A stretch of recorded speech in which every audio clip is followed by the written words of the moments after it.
Previously on Getting the Mecha. In the case of openings, we often do take this route of, okay, what do the signs represent, but when we think about it from the perspective of the industry and from the perspective of animation staff and everything, it's a really different story. Because we have all these shortcuts and because we have all these more fragmented ways of consuming the animation in itself, we can get to understand animators in a different light, and we can also see a lot of different animators come together. This is Getting the Mecha, the weekly anime and manga show where we take things one step further. I analyze everything from arcs to OPs to episodes, in my wacky but enjoyable quest to make sense of all of it. Welcome back to Getting the Mecha. I'm your host Jamal today, and in today's episode we are on the second part of our review of 2020 Bonanza, and in this episode we are going to be looking at the animation and or Sakuga moments of 2020. This year has been quite a wild year for Japanese and Chinese animation and the animation industry alike. And in today's episode, as we do with anime and manga, or in the case of anime, we're going to analyze these moments. And so in this session, I want to go through some of the many moments that I really enjoyed this year. This episode is probably going to be a bit of a long one as there is a lot to cover. In doing that, I want to stay kind of as on script, if you want to call it that, or at least as on outline as possible. I can't guarantee it, but I hope that is the case and we can have a nice and pretty concise episode and a rather productive one too. But without further ado, here is the episode for this week. That is episode 74 of Getting the Mecha, A Year in Sakuga.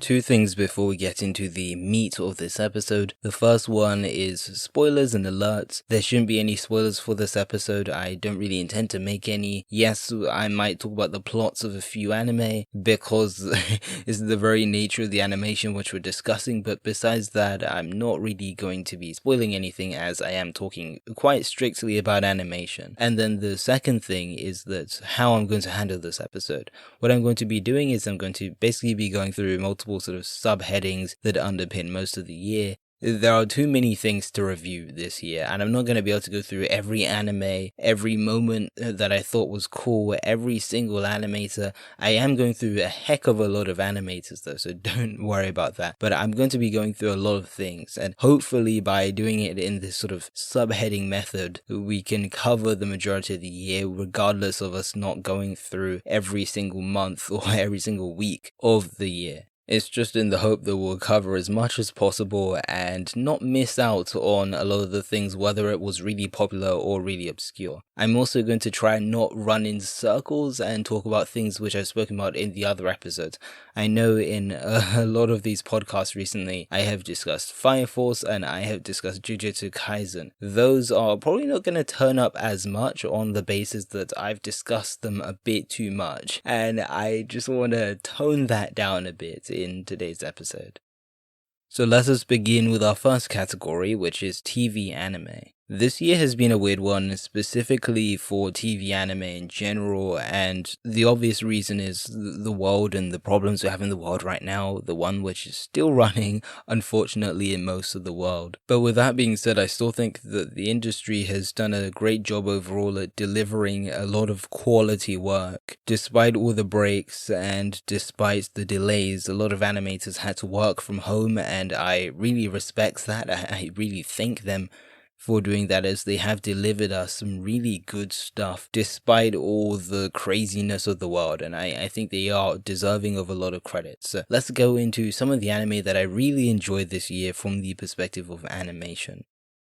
2020 honestly wouldn't be complete without Aizuken, I think. And I think that's really because the project managed to capture what anime is really all about and how it works. I think it's also very timely that we're starting an episode like this by talking about a work that actually talks about animation in itself. I really do like how it starts from this grassroots sort of level, being the three girls who are taking their first leaps into the animation industry. Not really first steps into animation and art as a whole. They do have experience when it comes to art, but taking it to another level and learning about the technical sides of things a bit more, or learning about cooperation, or even learning about the business elements of things. It is a really good insight into anime, both as a viewer, and it's also very enjoyable to watch too. Aizuken also, as much as it comments on animation, is really well animated too, and it has a phenomenal mix of animators. For me, I had some which were quite familiar, and others who weren't as familiar, so whether that's the subtle character acting of Yuki Igarashi and the work of the legend himself Norio Matsumoto, these were things which I could adapt to already, but then there were other animators which I learnt about and which I'm going to take forward into other years when it comes to analyzing animation. So that's people like Shuuto Enomoto or Atsuko Nozaki. I have been tweeting a bit about Enomoto when it comes to their Gengas and stuff, because those actually turned up in the episode themselves to show the animation process. So it's things like that which I'm really enjoying, and it's a really good way to learn about anime while also experiencing the things you're learning about too. Animation, according to Aizuken, basically allows the animator to communicate their own feelings and experiences, even when they are simply acting and portraying certain emotions through this illusion of motion, which is animation. The second TV anime which stood out to me from the perspective of animation is Fate Granddaughter, Absolute Demonic from Babylonia, or at least its second cour anyway. The anime did begin in 2019, and there were loads of amazing moments in there, but equally, there were loads of amazing moments in the second part or half of the series too. The second cour was probably just as consistent as the first. It becomes very non-feasible to animate some things, particularly that which is made up with 3D CGI, and I understand that it's not the most enjoyable thing to look at, but that being said, I understand it, but even so, it was insanely consistent throughout the cour. I won't go too deep into the entire thing because I know I have spoken about it quite a lot, but I'll definitely say, even if someone wasn't able to determine my stance already, that it is, to me, one of the most ambitious anime of this year, and maybe even in a long time as well. It brings together so many animators from the web gen and prior, even though, yes, we often do think of the growth in key animators and the amount as often a bit chaotic and problematic. I think Fate Granddaughter shows, at least on the surface level of how it looks anyway. We can learn that it can work, and all these styles managed to mesh together so well.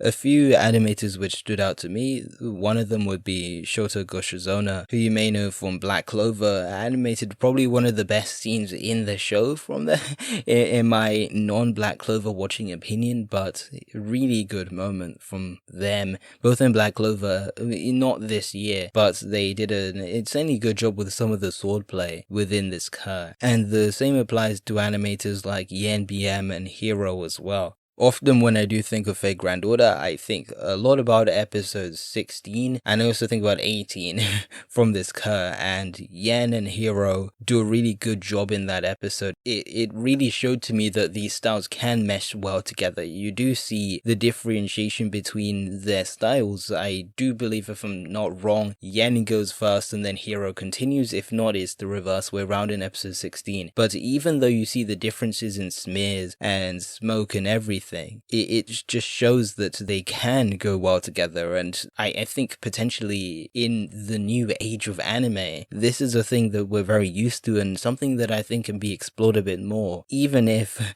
it does sound a bit contrary that why would you want two styles together? It kind of misses the point when it's in the same scene. But it provides more value to it, I think, and I don't know why exactly it's appealing, but I think there is an appeal to see things switching up constantly, even if there is a slight alteration between the two animators. It's not about them being completely the same, but it's the difference that makes it very exciting. And that isn't even to say that it's not within the general aesthetic of the anime, it fits so well, but they're able to toggle out and still provide their own value and their own touch to each scene. And then just two more animators. We have Toshiyuki Sato, already goes down in the history books, and then Ken Yamamoto, another one of those sort of history book animators. They animate some of the climaxes of the series towards the end, and there are so many others. I could go on forever, but you kind of get what I'm trying to say. A lot of animators really pulled into Fate Grand Order's second Cur, and they made it work. From the perspective of direction to, again, animation to, even in my opinion, narrative as well. It all came together very nicely, and I am very excited for Solomon. Hopefully, I don't know if it comes out in 2021, if not 2022. Whenever it comes out, I'll be there. And then our final main anime for the TV section is, and I didn't really expect to put this one in, this is My Hero Academia 4th season. Despite the criticism that the season did get, and it wasn't really as respected as the other 3 seasons from what I read and saw, but even so, I still think it does provide a great experience in the animation department, at least at some parts, or at the climaxes of most of the arcs.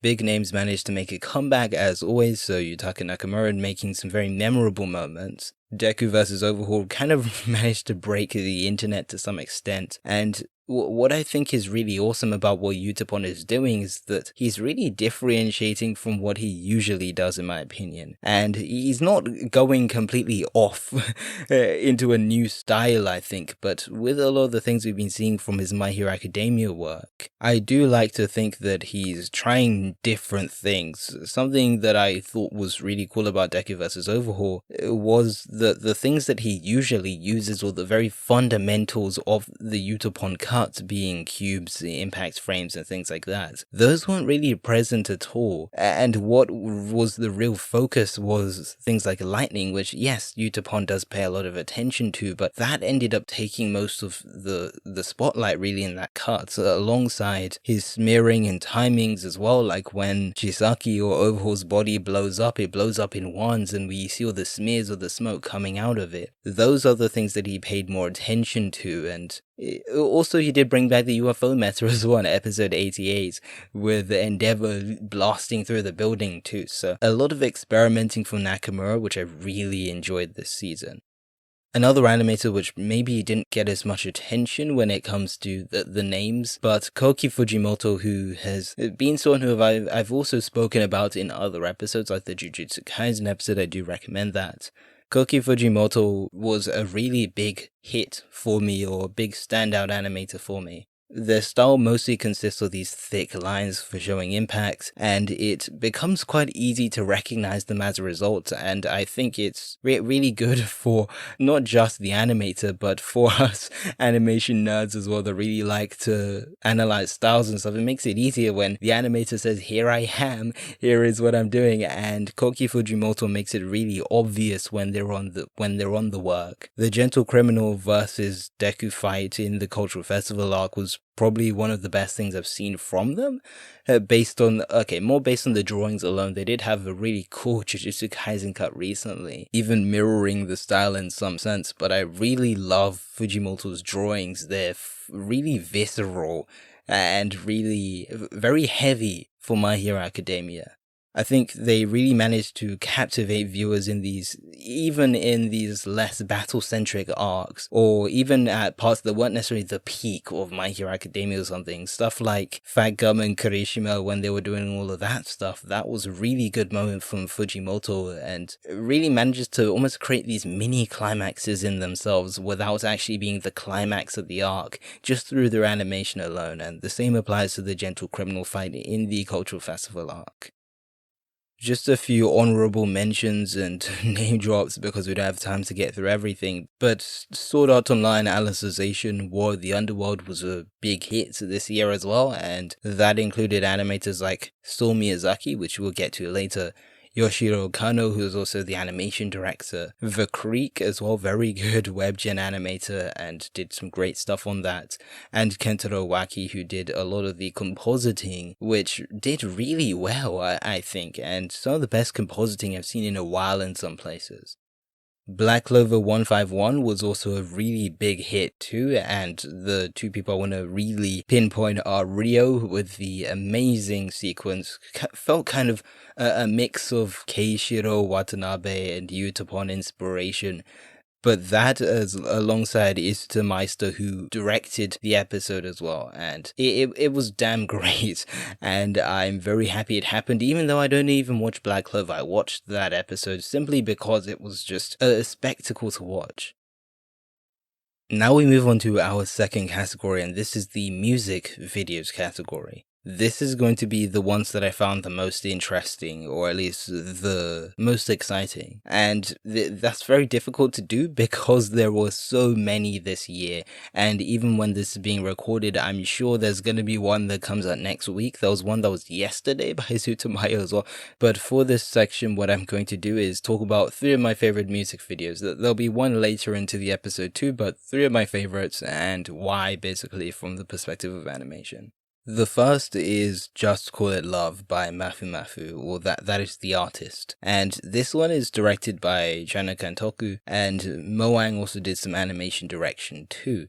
The color grades and the aspect ratio being in 4:3, and even just the general aesthetic lends itself to being something from Fully Cooley or Voices of a Distant Star. It all has that very early 2000s look to it, where it's slightly kind of washed out, but it has a lot of orange hues to it. I don't know if I'm really describing that right, but that's how it feels anyway. And it manages to capture the relationship between 2 really nice girls, and they come together, they kind of almost split apart, and then they come together again, and then they split apart. That is a very basic summary of the video. What I really love is how it's very good at emulating the aesthetic. This isn't an aesthetic that is easy to put together. Beyond just the aspect ratio and everything, just the subtle details like washing some of the colors out and all of that, I think it's just a very good move to make, which I really appreciate from the perspective of direction. The ending sequence as well, which you should be able to find the music video in the show notes for this episode. I'm going to see if I can get them in the description too, although that takes a lot of work, but at least if you go to my blog, then it should be all there. One of my favorite sequences of this year, if not the best, in my opinion, and it's just a really good way of getting the emotions. It summarizes all the emotions within one sequence, basically, but I'm not going to go too into that. I think I have spoken about it already, maybe. If not, I've tweeted about it a bit too much, so. Unfortunately, besides, obviously, Chana Kantoku alongside Moang and another animator known as Myon, we don't really know who worked on most of this project, which is very unfortunate because there are a lot of amazing moments within this overall, besides just the final sequence. The second video we have in here is Study Me by Tsutomayo. This one is mostly animated by Kodai Watanabe alongside Naoki Yoshibe. And if you're recognizing the name Kodai Watanabe but you're not sure where, you probably know them from One Piece or another Toei anime, because that is usually where they're based.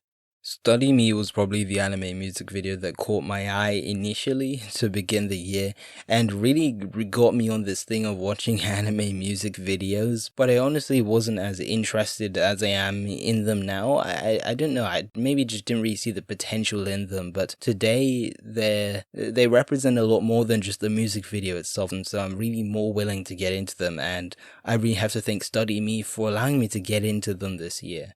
As this is Guest on the Mecha and we talk a lot about aspect ratios, I do want to say that the main thing, or one of the really attractive things for the video to me, is this mix of aspect ratios. It uses 4:3 alongside 16:9 to kind of contrast between these two worlds that the video involves, and it's a really smart usage of them. I think the most smart usage as well was in another film, which we'll talk about later, but before we get ahead of ourselves, I just want to give Study Me the award for using an aspect ratio so well, as that is a big thing we talk about on this podcast.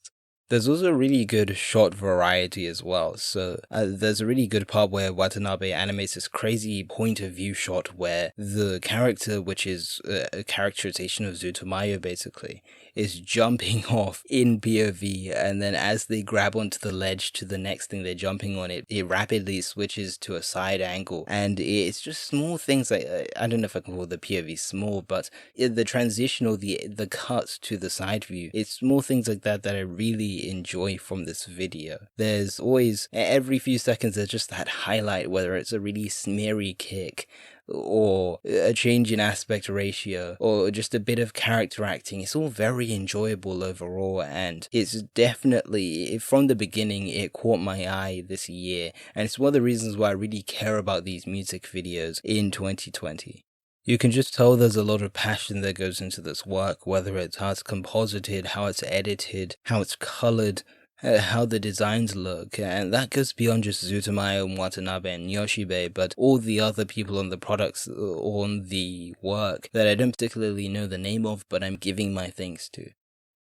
Our final music video is Blank Paper by Natsuki Oya, and that is animated mostly by So Miyazaki. Miyazaki is an animator that I only learned about this year, really, mostly from Sword Art Online and The Outcast Season 3, which they contributed to Episode 2 on. And what caught my eye the most, both within this music video, alongside The Outcast, and potentially we'll kind of dig into it, but even in Alicization, is how they managed to smear. Their smears are very unique to me, as from Miyazaki's perspective, or at least from a viewer's perspective, I think what is really awesome is how when you look at them in a single frame, or even just from a few frames in succession, one can see that they're composed of these smaller individual lines, and that isn't something that I see very much of, or at least it feels as if that is the complete intention, rather than it being an illusion that it looks like that, and I really do enjoy that, honestly. Blank Paper came towards the end of the year. From when I'm recording this, it's about a week old from what I remember. It's not very old at all. It's very fresh from when you are listening to this. Hopefully you are listening to this on the first few days. And it was quite a surprise, but in fact a very nice one. It has a beautiful design aesthetic, or it has beautiful character designs, but also a very nice overall aesthetic, and I like how there's a bit less of a focus with a lot of these music videos. We saw it with one of the Zutomayo ones recently. Study Me wouldn't reapply in this category, but it seems like there's a lot less of a focus on compositing and adding much more texture than the simple paint texture that they already had. When I say paint, I don't mean the program paint. I just mean besides the base or block color used for the characters and stuff, there doesn't seem to be much emphasis upon compositing layers after this. And that works really well for an animator like Miyazaki, who focuses a lot on line work, and their smears really give us an indication as to motion and speed and force, and even effort in some cases, like they did in The Outcast. They become a lot more visible, and I think we can even appreciate Miyazaki's animations more because we can see them a bit better with this compositing, or the almost lack of compositing to some extent. Their effects are also very good too, and it takes on a similar philosophy to what I said about the smears, and how it's made up of these very smaller lines, and in the case of the effects, as we get to see both in Sword Art Online Alicization and within this music video, it's composed of all these smaller sparks that go on the outside. And there's this scene within the music video, which I will also link as well, where we have these sparks coming off the fire of the punch which is about to be thrown, and I really loved the look of that. It communicates passion. It's this burning force ready to punch the enemy, which is, I don't know, in the case of the video, it feels like it's a metaphor for negativity or something, and it's just really nice, okay? And it's probably my favorite of the year as a result. The big point for this music video section is really just to say, and it will kind of apply to short form as well, but it's just to say that music videos are really taking off right now, alongside short form too. It's allowed a wide variety of animators, both some which I'm more knowledgeable of and some which I'm just learning about from these videos. It's allowed them to, similarly to the anthologies of the early 2000s and stuff, it's really allowed them to prove what they're made of and almost show their true form without the restrictions and changes which happen within a lot of the production processes for a lot of anime, on TV anyway. And I am very fond fond of this idea because we get to see what they really want to do and how good they really are. And as a result, so from what we've seen that they are great and they can pull a lot off. And that is something that has been really beautiful to watch recently. Now we enter our third category, which is, and this is a bit of a niche one, it's Pokemon projects. I didn't think I'd ever be doing this one. This is a bit of an abstract one, but it's also a very important one. Besides the main series and iterations of the main series, there have also been, across the years, multiple sort of side or non-main Pokemon projects or anime. And I have two for you today which I want to talk about from this year. The two projects which I'm referring to are the Gotcha Pokemon music video by Studio Bones, directed by Rie Matsumoto, alongside Studio Colorado's Pokemon Twilight Wings, directed then none other than someone who I've mentioned a lot in recent episodes, Shingo Yamashita. What I love about both projects is that it brought on animators that I never expected to see on Pokemon. Pokemon already has, recently anyway, has had a great set of animators. One of the main animators which I learned about from Pokemon exclusively, or two, would be Masaaki Iwane alongside Takeshi Minami. And this music video in particular, but these Pokemon side projects have allowed animators that you usually wouldn't think would touch Pokemon because they're doing other things, but because they're taken up by different staff sets or different studios, we have the opportunity for this to happen, and we have the opportunity for freelancers to come on some projects that we wouldn't really or usually have on Pokemon on a regular basis. Examples would be Yutaka Nakamura making an appearance on Gotcha this year, and even Wellen Zhang coming onto Twilight Wings, something which I did not expect at all. Yes, I know Yamashita has a lot of webgen connections, as he manages to prove again and again from both this and the Jujutsu Kaisen OP, but initially when I saw it, I didn't see that coming. And there are more obvious animators which I think he would bring on a project. I didn't really want to go into a whole list because that takes up a lot of time. But there are animators which I would expect, but Wellen Zhang was not one I did expect. And it was a very beautiful surprise as a result. What is really intriguing about Pokemon and taking on Pokemon is that because it differs so much from, I don't say differs so much from regular anime, but if I'm to be blunt about it, it's because it's pretty different. This isn't like human movement, or it's not the majority of what we're animating. The majority of what we're animating in some of these cases are Pokemon themselves, and so it's a completely different beast to tackle in my opinion. And to see people like, although yes, these are two of what I'd say some of the best animators right now, like Zhang and Utapon, taking these on and adapting so quickly, I think is worth a lot of credit. One of my favorite animators right now, Yuki Sato, also managed to appear in the Mewtwo scene on the Gotcha music video, which really caught me off guard because yes, they have worked on Bones projects before. They worked on MHA, and I believe they continue to do so to this day. At times, at least, anyway, but it's just seeing a lot of stuff which I really like, such as Sato, Nakamura, Zhang take on these challenges, and it's just really cool to see, honestly. It gives Pokemon a new flavor, which I've really been longing for, and I hope that they do continue to pump out projects like this. It doesn't need to be 2 a year or something. There doesn't need to be a quota, but I do hope that they see the value in releasing things like this. It just remind me why connections are such a big thing in this industry, and I know it's a bit hypocritical from me who doesn't animate and me who isn't in the anime industry, but at least from an observer's point of view, seeing things progress, not only just across the years, but by looking at things prior and stuff, and seeing how some animators have moved forward and grown throughout their careers. You can see who they come into contact with on certain works, and you can kind of see where the connections would come from as a result. Many awaited Matsumoto's return in directing, and here she came and did an amazing job. And I also didn't expect Shingo Yamashita to be directing many stuff this year, and again, here he came. And it does boil down to, even though I do say surprises, it does boil down to who you know, and who you know can make very good work because they can really do wonders for the piece of which you're trying to work on. And now our final subheading for this episode and for the 2020 Sakuga review, and that is Chinese and indie anime. I'm not lumping them in as the same thing, but by coincidence, a lot of the things which I'm talking about, a lot of the donghua which I'm talking about, or Chinese anime, are also indie anime as well, which I think is a pretty interesting thing. Folk Hill of the Five Elements is one of my favorite anime this year.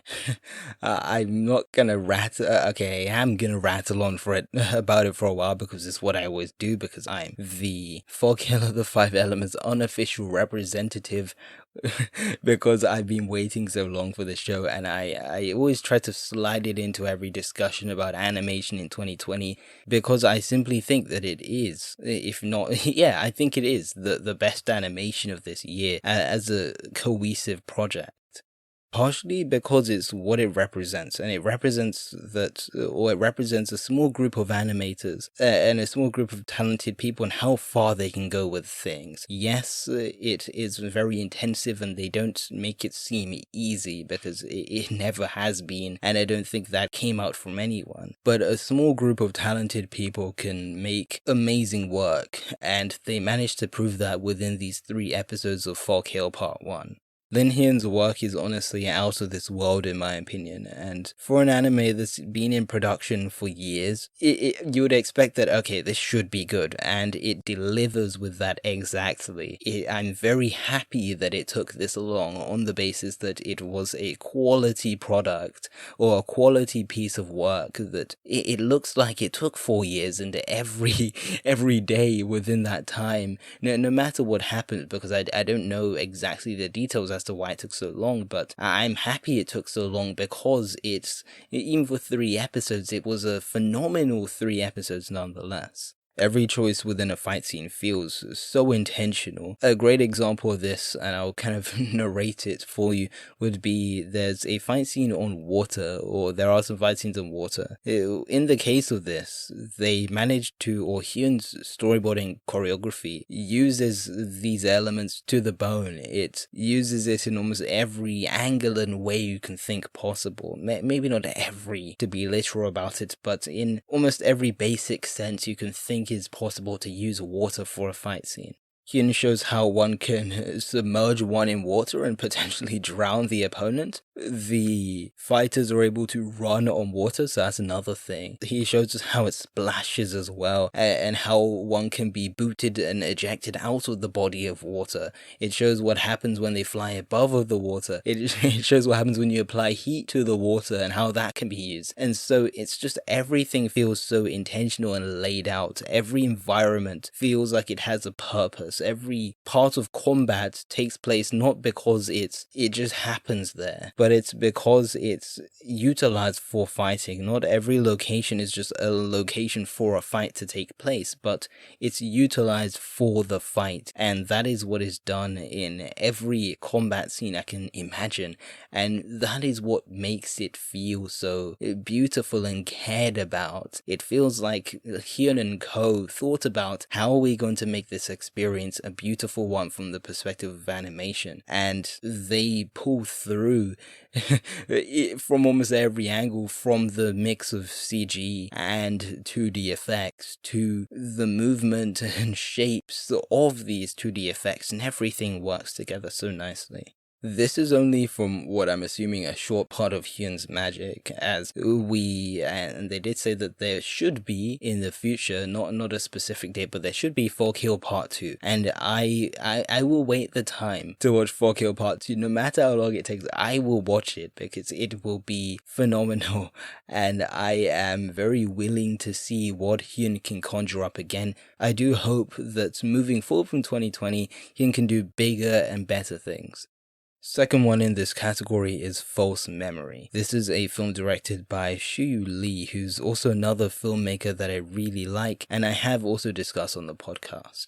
By the way, this is the anime that had the cool aspect ratio thing which I was referring to, where there's a really cool part in the scene. I don't know where or who animated it, I don't remember from head, In the case of False Memory, there is one moment where the aspect ratio switches from 16:9 to 2:3:1, and then what the antagonist, or at least one of the fighters within the scene does, is that they effectively break the 2:3:1 black bar on top, and it resumes back to 16:9, and I just love that. I'm sorry, it's just something I had to say initially because of my aspect ratio obsession, but that was a phenomenal moment. And one of the best in this year by far. But as I said, directed by Shuyu Lee, also directed a film from last year called Undetectable Box, which I definitely recommend too.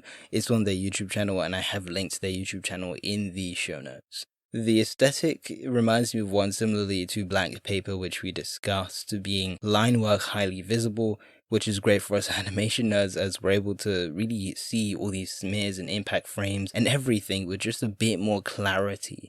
I'm sadly not as aware of most of the animators on the project. Again, there'll be a link, but either way, I think it's just a phenomenal piece. It uses some things which I really like real life photography, and overall, it's just a good film. Some of the framing as well is really nice, and how it layers some of these shots upon one another, and it's just a great film. I can't really just provide you all my feelings in words.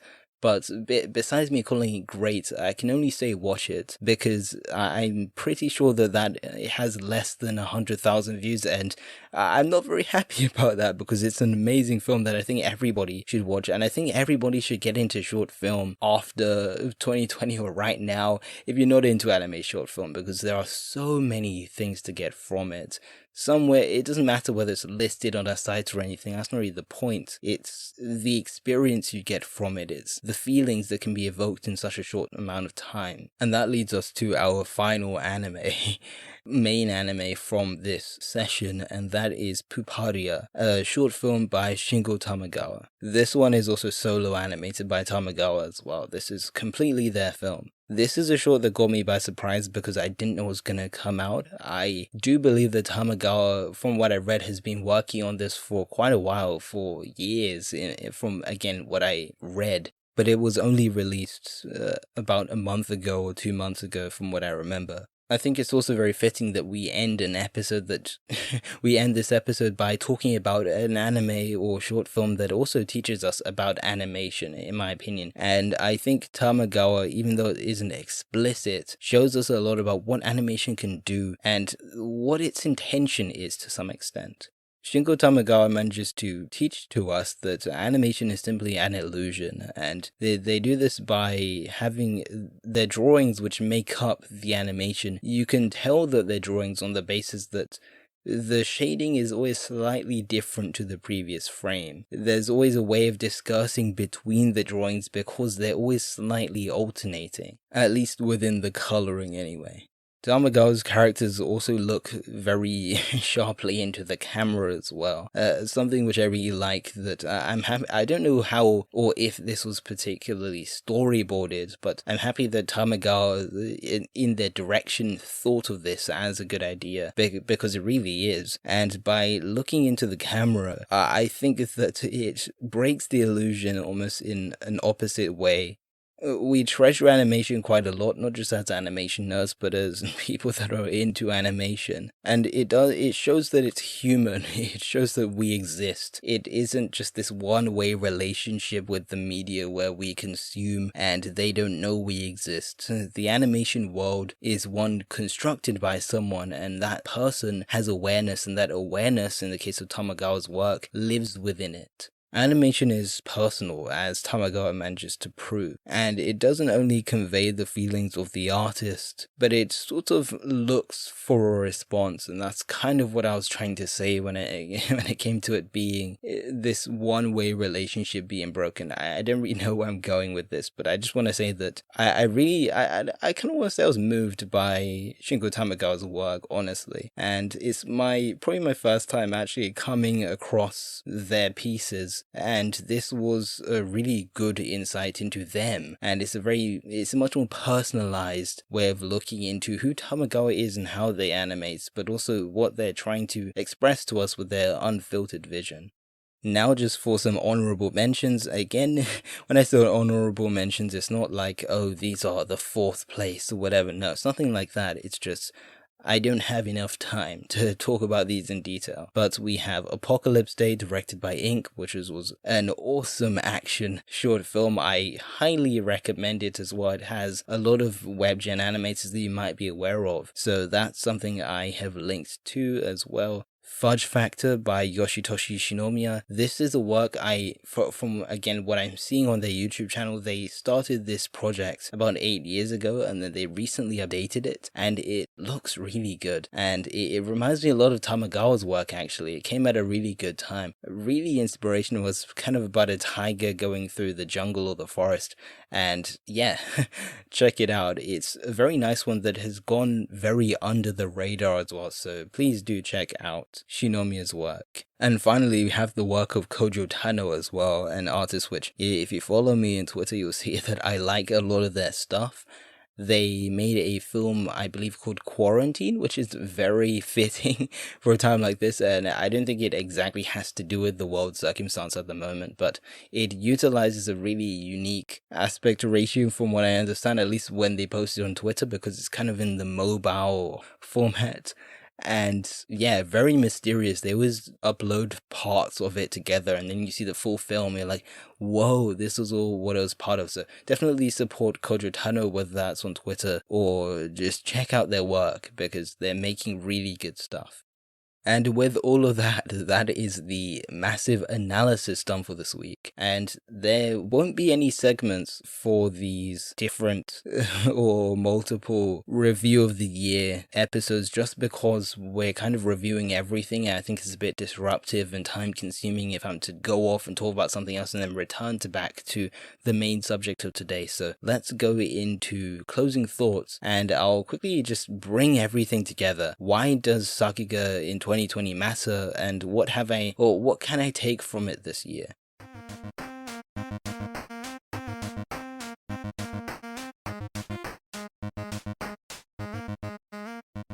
This year, despite being a pretty crazy one, has still been a great year for animation, and in the case of Japanese and Chinese animation, which we speak about very prominently on this podcast, I'm really happy that despite everything, and I'm sure that it's very tough right now, economically or physically demanding a lot of these things, and there's only so much I can do. I know me talking about it isn't going to fix problems within the industry or some of the things going on, but I want to at least offer my thanks to those who have worked on anime this year because they've done a phenomenal job, and I think that is one of the least things I can do.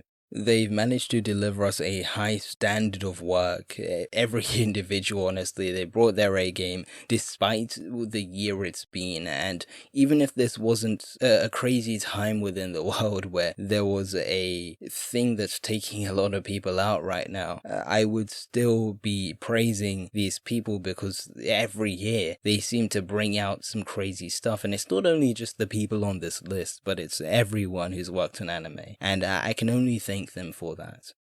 The animation of 2020, and this will be something I go on to in the next episode, but it's taught me that there's much more than just TV anime, and the world of anime and animation specifically is thriving partially because it goes beyond just the TV space and goes beyond the things that come on Japanese and Chinese TV, but it's also the things that come on Bilibili and YouTube and the independent projects. And so I think I've learned from this that the animation space is a lot bigger than I once thought it was, and I'm very excited to see it grow positively in the coming year.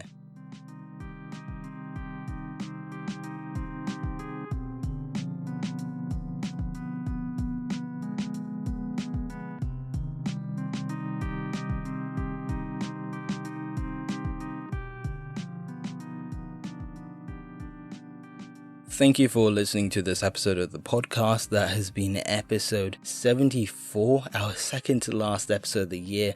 I hope you enjoyed this one, and I hope that this was an okay end of year episode, because last year what we did was we did the decade review, which is very once in a lifetime thing for a podcast to do. We did the what I've learned about anime, which will be next episode. And then we did the Unskippable Openings episode. So I do hope that this was, if you were here last year anyway, I hope this was a good alternative to the Decade Review, and I hope it was worth your time and you took something from it. As always, there will be links in the show notes for all the animator links. Every animator I've mentioned in this podcast should be in that list, alongside all the anime projects which I've spoken about as well. As always, like, subscribe, leave a comment on what you thought of the podcast as well. That'd be nice if you are on YouTube, and if you are on Apple Podcasts or something where you can leave reviews, it would be really appreciated if you can leave one as well. It's Christmas, so be nice. No, I'm kidding. It just helps out the show, and supporting it would be very appreciated. But thank you for listening. I will not keep you much longer. I'm going to move on to recording my next episode, as I do have a whole other episode to do after this. I'm totally not crying right now, but have a great holiday. I will be wishing you a happy holiday in the next episode anyway, but have a great one. Take some rest. Enjoy the time with your family, but also please stay safe. I have been your host, Shima, today, and this has been Get in the Mecha. The music in this production goes as follows: 8-bit title screen by Joth, Mandatory Overtime by Joth, Difference by Chasers Gaming, and Anomaly, Barrack Media's under soundimage.org.